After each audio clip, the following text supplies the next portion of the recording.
દેશભરમાં 56 રાજ્યસભાની જે સીટો છે તે ખાલી પડી હતી ત્યારે અલગ અલગ રાજ્યના જે ચૂંટણીના જે રાજ્યસભા પરથી જે લડશે લોકો તેના નામ જાહેર થતા હતા, પરંતુ ગુજરાતમાં ક્યાંક ને ક્યાંક આ નામની જાહેરાત નથી થતી।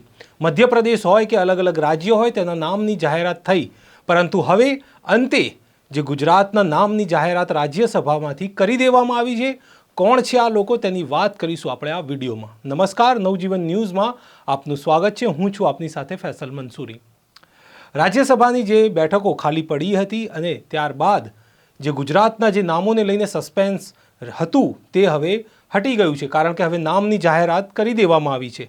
રાજ્યસભાની જે 4 સીટો જેમનું કાર્યકાળ પૂરો થયો છે, કોંગ્રેસના જે 2 વ્યક્તિઓ હતા તે 2 વ્યક્તિઓ નારણ રાઠવા અને અમી યાજ્ઞિક આ બંનેનો કાર્યકાળ પૂરો થાય છે, અને જે ભાજપના 2 વ્યક્તિઓ હતા તેમાં છે પરસોત્તમ રૂપાલા અને મનસુખ માંડવિયા। આ જે 4 સીટો છે તે આ 4 સીટોનો કાર્યકાળ હવે પૂરો થયો છે, ત્યારે ગુજરાતના આ ચારેય નામોની જગ્યાએ નવા નામોની જાહેરાત કરવામાં આવી છે।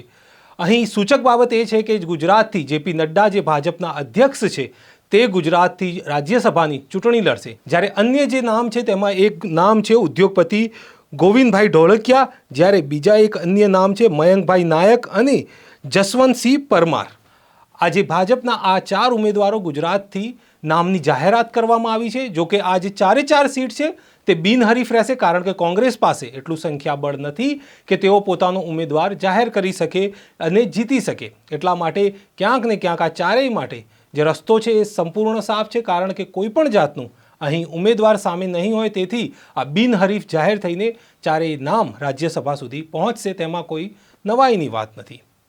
તો હાલ આ સમાચાર મળી રહ્યા છે જેમાં ભાજપે 4 જે ગુજરાતથી નામ જાહેર કરી દેવામાં આવે છે।